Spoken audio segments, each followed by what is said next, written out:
Oke, Assalamualaikum warahmatullahi wabarakatuh. Selamat siang teman-teman semua. Perkenalkan, kami dari kelompok 6 ingin mempresentasikan hasil diskusi kami dari mata kuliah pengelolaan pendidikan dengan materi pengelolaan tenaga kependidikan. Yang dimana anggota kami terdiri Farisa Nadila Amatullah dengan IPM 00011, kemudian ada Firda Deviola dengan IPM 014, Puspawan dari saya sendiri dengan IPM 030, dan Nerang Angel Anggraini dengan IPM 033. Maka dari itu teman-teman, untuk mempersingkat waktu langsung saja penyampaian materi akan disampaikan oleh pemateri kita yang pertama yaitu Firda Deviola. Kepada Firda saya persilahkan.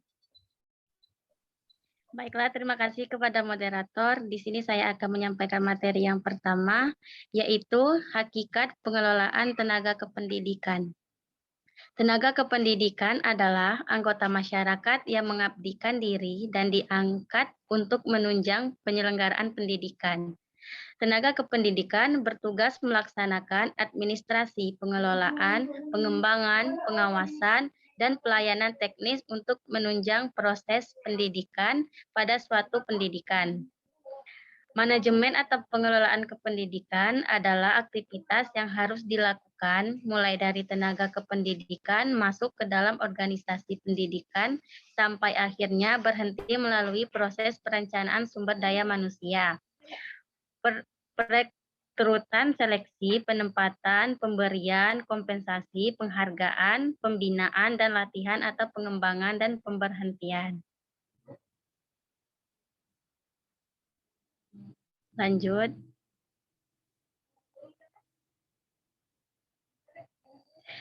Adapun tujuan pengelolaan tenaga kependidikan, yang pertama, memungkinkan organisasi mendapat dan mempertahankan tenaga kerja yang cakep. 2. Meningkatkan dan memperbaiki kapasitas yang dimiliki oleh karyawan.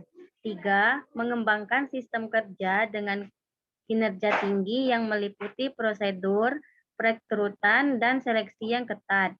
Yang keempat, mengembangkan praktek manajemen dengan komitmen tinggi. Dan yang kelima, menciptakan iklim kerja yang harmonis. Baiklah, saya kembalikan kepada moderator. Baik, terima kasih Firda. Selanjutnya untuk penyampaian materi yang kedua yaitu kepada Nerang Angel. Kepada Nerang saya persilahkan.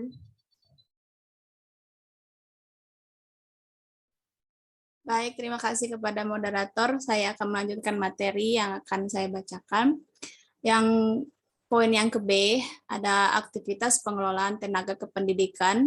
Nah, di mana aktivitas dari pengelolaan tenaga kependidikan itu terdiri dari perencanaan, pengorganisasian, pemotivasian, pengendalian, dan penilaian pegawai yang di dalamnya di sebuah organisasi yang disebut sekolah pada umumnya. Dalam prakteknya juga manajemen personalia itu mengelola pegawai sekolah sejak perencanaan dan penerimaan pegawai sampai pemberhentian pegawai tersebut. Nah, untuk pelaksanaan manajemen pendidik dan tenaga kependidikan di sekolah di Indonesia khususnya, sedikitnya tuh mencangkup yang pertama ada perencanaan tenaga kependidikan, yang kedua ada pengadaan pegawai tenaga kependidikan, ketiga ada pembinaan dan pengembangan tenaga kependidikan, keempat ada promosi dan mutasi, dan yang kelima juga ada pemberhentian tenaga kependidikan. Keenam, yang terakhir itu ada kompensasi dan penilaian tenaga kependidikan seperti pemberian hadiah. Selanjutnya yang itu 7 komponen dari pengelolaan pendidikan dan tenaga kependidikan tersebut. Yang pertama ada perencanaan tenaga kependidikan.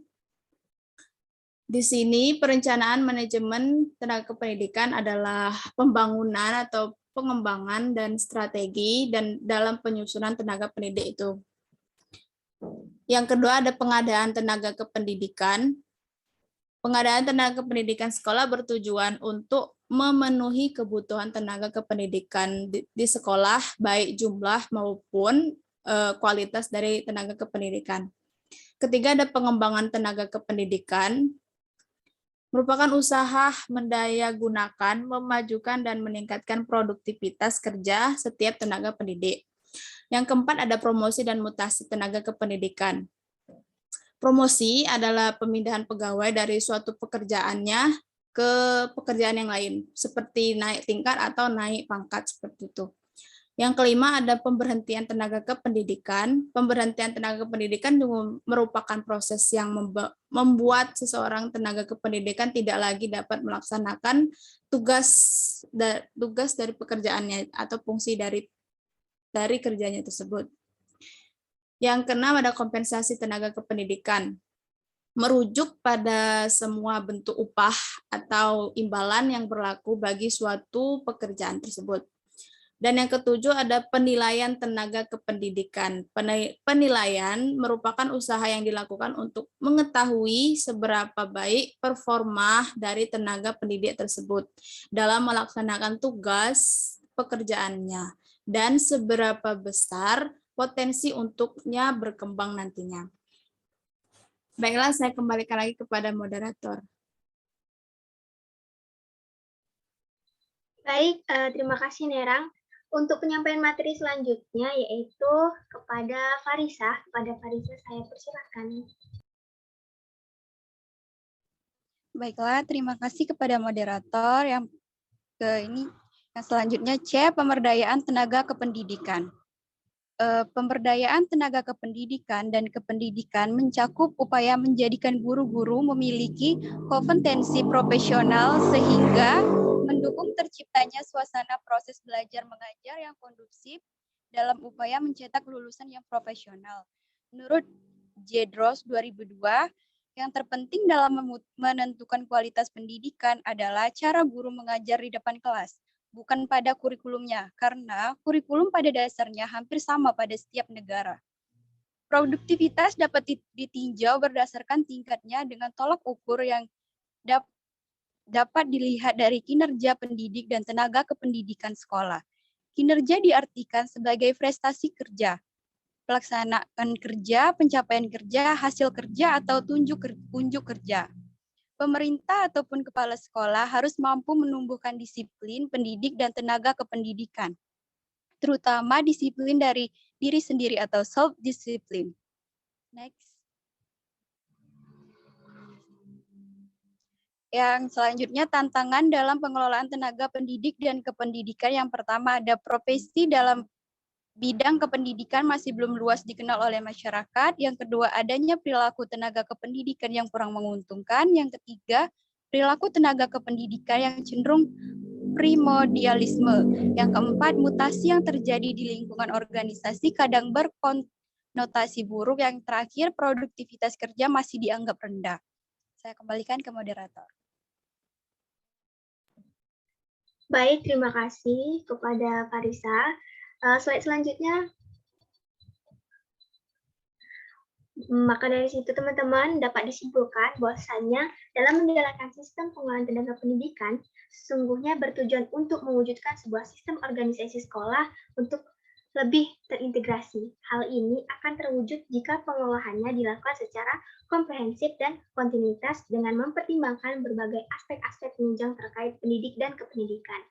Sistem manajerial, pembinaan, dan pengembangan sudah mencakup bagian dari pengelolaan perencanaan tenaga pendidik dan kependidikan, di mana tujuannya untuk meningkatkan kualitas dan kompetensi dari para tenaga pendidik dan kependidikan melalui berbagai program kegiatan yang diselenggarakan oleh pihak sekolah.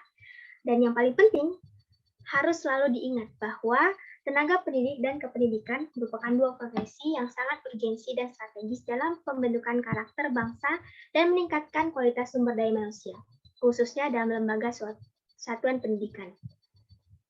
Jadi teman-teman, itulah penyampaian materi kita pada hari ini. Jika teman-teman ingin bertanya, maka pertanyaan bisa dilontarkan melalui WhatsApp group. Nanti link YouTube akan kami berikan, kita bisa diskusi di sana. Baik teman-teman, terima kasih kami ucapkan dari kelompok 6, semoga kita sehat selalu. Saya akhiri. Wassalamualaikum warahmatullahi wabarakatuh.